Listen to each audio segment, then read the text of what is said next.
Hello बच्चों, कैसे हो आप लोग। I hope you are doing so well. और आपने मेरी लास्ट वीडियो देख ही ली होगी। तो आज की जो वीडियो है बेटा, आज हम जो है बात करने वाले हैं हमारा next topic which is centrioles and centrosome. तो आज का टॉपिक क्या होगा बेटा, तो आज का टॉपिक है हमारा सेंट्रियोल एंड सेंट्रोसोम्स। तो ये दो टॉपिक हमें आज कंप्लीट करने हैं। हमने जो है लास्ट टाइम कंप्लीट किया था विद सीलिया फ्लैजेला, हमने जो है साइटोस्केलेटन कंप्लीट किया था, जहाँ पे हमने एक्सोनिम का ये स्ट्रक्चर देखा था। तो आई होप ये आपको समझ में आ चुका होगा और आपको इसमें कोई डाउट नहीं होगा। अगर आपको कोई भी डाउट है आप मुझे कमेंट में पूछ सकते हो, आप मेरे साथ व्हाट्सएप पे बात कर सकते हो, टेलीग्राम पे बात कर सकते हो, कहीं पे भी आप मुझे आपके डाउट्स पूछ सकते हो। मैं वहाँ पे आपके डाउट्स क्लियर कर दूँगी। और जो अगर आप चैनल पे नए हो तो प्लीज़ सब्सक्राइब कर दो मेरे चैनल को, और अगर आपको वीडियो पसंद आती है तो लाइक कर दो। तो चलो आज की वीडियो पे बढ़ते हैं। तो आज हम बात करेंगे सेंट्रोल्स एंड सेंट्रोसोम्स की। तो सेंट्रोसोम की अगर हम बात कर रहे हैं तो सेंट्रोसोम क्या होता है बेटा, क्या आपको पता है कि सेंट्रोसोम्स क्या होते हैं? What is centrosomes? क्या कोई मुझे बता सकता है कि सेंट्रोसोम्स क्या होते हैं? What is centrosomes? हम सब ने पढ़ा हुआ है कि सेंट्रोसोम्स क्या होते हैं। तो सेंट्रोसोम्स जो है ये किससे बनते हैं? आपके सेंट्रियोल से बनते हैं। सेंट्रोसोम किससे बनते हैं? सेंट्रियोल से बनते हैं। इसका क्या मतलब होगा बेटा? तो सेंट्रोसोम की अगर हम बात करें तो सेंट्रोसोम जो है ये दो लॉन्ग सिलेंड्रिकल ट्यूब होती है। ये क्या होते हैं? दो लॉन्ग सिलेंड्रिकल जो है स्ट्रक्चर्स होते हैं। तो दो लॉन्ग सिलेंड्रिकल स्ट्रक्चर एक साथ आके क्या बना रहे हैं? आपका सेंट्रोसोम। ये जो लॉन्ग सिलेंड्रिकल स्ट्रक्चर होता है बेटा, इन्हें हम बोलते हैं सेंट्रियोल्स। मतलब अगर मैं बोलूँ तो फॉर एग्जांपल ये जो है ये आपका सिलेंड्रिकल स्ट्रक्चर होगा, ये दूसरा सिलेंड्रिकल स्ट्रक्चर होगा। ये दोनों मिलके क्या बनाएंगे बेटा? तो दोनों मिलके बनाते हैं सेंट्रोसोम्स।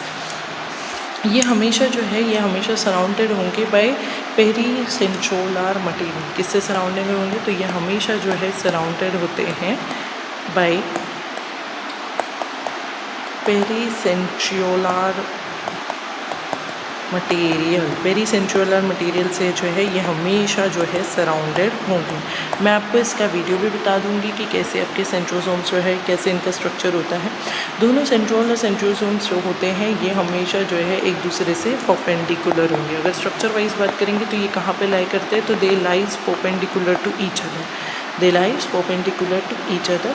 जिनके इनका ऑर्गेनाइजेशन कैसे बनेगा बेटा? तो कार्टविल के जैसे बनता है। कार्टविल के जैसे मतलब हम सबको पता है कि कार्टविल कुछ इस तरीके से होता है। तो एक साइड आपका सेंट्रोसोम होगा, एक साइड आपका सेंट्रियोल होगा। तो इस तरीके से इनका जो स्ट्रक्चर होता है ये कार्टविल के जैसे जो है स्ट्रक्चर फॉर्म हो जाता है। ये इवनली स्प्रेड जो है 9 ट्यूबुलर फाइब्रिल से बनते हैं। मतलब जैसे हमने ऊपर देखा कि 9 जो है एक्सोनिम होते हैं, वैसे इनके पास में भी कितने होते हैं? 9 जो है पेरिफेरल फाइब्रिल्स होते हैं। ये जो है बनते किससे हैं? तो they are of 9 tubular proteins. किससे बनेंगे? तो 9 ट्यूबुलर प्रोटीन से इनका जो स्ट्रक्चर फॉर्म होता है। और हर एक फाइब्रिल मतलब अगर टोटल 9 फाइब्रिल है तो बेटा हर एक फाइब्रिल जो है वो ट्रिपलेट होती है। कैसी होती है? ट्रिपलेट। तो अगर 9 इंटू 3 कर देंगे तो हम टोटल कितनी होती है? 27 होती है। टोटल कितनी होती है? 27 होती है। तो एक कार्टविल में बेटा कितनी होती है? 27। ये जो है हमेशा एक दूसरे से लिंक्ड अप होंगे। और ये जो लिंक अप होते हैं ये लिंक अप जो प्रोसेस होगा इनका जिससे ये लिंक्ड अप होंगे, ये लिंक्ड अप जो होता है इनका सेंट्रोल जो है ये हमेशा कैसा रहेगा? प्रोटीनेशियस रहेगा। सेंट्रोल कैसा रहेगा? हमेशा प्रोटीनेशियस रहेगा, जिसको हम क्या बोलते हैं? हब। प्रोटीनेशियस पार्ट को क्या बोला जाता है बेटा? हब। और उसके जो सराउंडिंग में ट्यूब्यूल्स लाइक कनेक्शंस होते हैं जो किसके बनते हैं? आपके रेडियल स्पोक्स। रेडियल स्पोक क्या होते हैं बेटा? तो ये जो सराउंडिंग में ट्यूब्यूल लाइक जो स्ट्रक्चर होगा यहाँ पे, जैसे फॉर एग्जांपल तो ये जो ट्यूब्स निकलती हैं, ये जो ट्यूब्यूल लाइक स्ट्रक्चर होता है इसे क्या बोला जाता है? स्पोक बोला जाता है। और ये स्पोक किससे बनता है बेटा? तो ये स्पोक बनता है प्रोटीन से। किससे बनेगा? प्रोटीन से बनेगा। समझ में आया? यहाँ तक क्लियर हुआ? तो ये जो है ये किसकी बात की है हमने यहाँ पे? तो हमने बात की है हमारे सेंट्रोसोम की। किसकी बात की है? सेंट्रोसोम। मैं आपको इसका वीडियो भी बताती हूँ। इसका वीडियो में मैं यहाँ पे आपको बताने वाली हूँ। इससे पहले हम इसके टेक्स्ट बुक व्यू देख लेते हैं। तो आपके टेक्स्ट बुक में सेंट्रोसोम में आपको एक बार बता देती हूँ। Just a second. हाँ, ये रहा हमारा सेंट्रोसोम। तो सेंट्रोसोम मैं आपको टेक्स्ट बुक में बता देती हूँ। ये देखो, if you talk about the centrosome over here, तो सेंट्रोसोम क्या होते हैं? Organelle usually containing 2 cylindrical structure which are called as a centriole. So centrosome बनता किससे बेटा? तो सेंट्रियोल से बनेगा। Surrounded by the amorphous pericentriolar materials. दोनों सेंट्रियोल जो होते हैं ये एक दूसरे से कैसे रहेंगे, परपेंडिकुलर रहेंगे, और इनका जो ऑर्गेनाइजेशन होगा वो कैसा होता है, कार्टविल के जैसा होता है। ये इवनली स्पेस्ड पेरिफेरल फाइब्रिल से बनते हैं, और ये फाइब्रिल हमेशा कैसा रहेगा, प्रोटीन का बनता है। और इवनली स्पेस कितने फाइब्रिल से बनता है, तो 9 फाइब्रिल से बनता है। तो 9 फाइब्रिल एक साथ आके बनाने वाले हैं, और ये एडजेसेंट ट्रिपलेट्स हमेशा कैसे रहेंगे, ये पेरिफेरल फाइब्रिल हमेशा कैसे रहेगा, ट्रिपलेट के फॉर्म में। तो मैंने आपको अभी बताया कि 9 × 3 कर देंगे हम यहाँ पे। तो जब 9 × 3 कर देंगे तो कितना होगा, 27। तो एक कार्टविल कितने का बनेगा, 27 का बन जाएगा। जो सेंट्रल पार्ट होता है इस प्रॉक्सिमल रीजन का, उसे हम बोलते हैं प्रोटीनेशियस हब, और जो वो कनेक्टेड होता है with peripheral triplets that are known as a radial spoke. Central जो है ये क्या बनाता है, बेसल बॉडी बनाएगा, सीलिया फ्लैजिला का स्पिंडल फाइबर जो है राइज होता है स्पिंडल अपैरेटस में एनिमल डिविजन के टाइम। तो आई होप यहाँ तक आपको समझ के आ गया है। मैं इसका आपको एक वीडियो भी बता देती हूँ, ये वीडियो मैं आपको यहाँ पे ज्वाइन कर दूँगी। तो अगर आपको कोई डाउट है तो आप मुझे कमेंट में बता दो।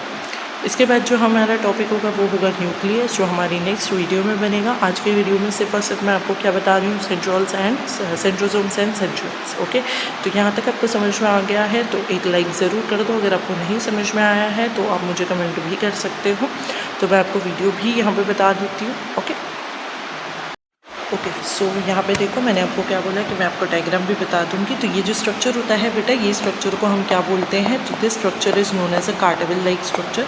कार्टविल लाइक स्ट्रक्चर क्यों बोला गया, हमने ऊपर क्या देखा है कि जो हमारे ये जो प्रोटीन्स होते हैं, ये जो सेंट्रोसोम्स होता है, ये किसका बना होता है, तो सेंट्रियोल का बनेगा। सेंट्रियोल जो है लॉन्ग सिलेंडर होता है। तो 9 टोटल प्रोटोसोम्स जो है, 9 टोटल सेंट्रियोल्स जो है वो एक साथ कनेक्टेड होते हैं। और हमने क्या बोला, हर एक के पास में क्या होगा, ट्रिपलेट होगा। हर एक कैसी होती है, ट्रिपलेट होती है। तो ये आपको ट्रिपलेट दिख रहा है यहाँ पे। तो हर एक जो है 3 में रहेगा, and this are connected to each other. तो ये जो कनेक्टेड होती हैं, तो ये कनेक्टेड किस तरीके से होती है, ये चीज़ मैंने आपको यहाँ पे शो की है। थर्ड वाला हमेशा फर्स्ट वाले के साथ में कनेक्टेड होगा यहाँ पे। तो ये जो है कनेक्शन इस तरीके से शो किया जाता है यहाँ पे। ओके वेट, हाँ, ये जो है ये कनेक्शन शो किया जाता है। ये प्रोटीनेशियस होते हैं। कैसे होते हैं, प्रोटीनेशियस होते हैं, प्रोटीन के बने होंगे। और ये जो बीच वाला पार्ट दिख रहा है आपको, this is called as hub. ये बीच वाले पार्ट को हम क्या बोलते हैं, हब। और ये जो पार्ट दिख रहे हैं आपको, ये हम क्या बोलते हैं, स्पोक्स। इन्हें हम क्या बोलते हैं, स्पोक्स। तो ये जो है ये कंप्लीट मैंने आपको यहाँ पे रेडियल स्पोक्स बनाया, प्रोटीनेशियस हब बनाया। तो ये चीज़ याद रखना है कि ये कैसे रहेंगे, 9 रहेंगे प्रोटीन, और हर एक के पास में जो है ट्रिपलेट रहेगा। हर एक कैसा रहेगा, ट्रिपलेट रहेगा। तो ये ट्रिपलेट लाइक स्ट्रक्चर जो है यहाँ पे फॉर्म होता है। तो आई होप यहाँ तक आपको समझ में आ चुका होगा। तो आपका पिक्चर जो है ये इस तरीके से दिखता है। ये एक बैलगाड़ी के चक्के जैसा होगा, इसीलिए हम इसको क्या बोलते हैं, कार्टविल लाइक स्ट्रक्चर।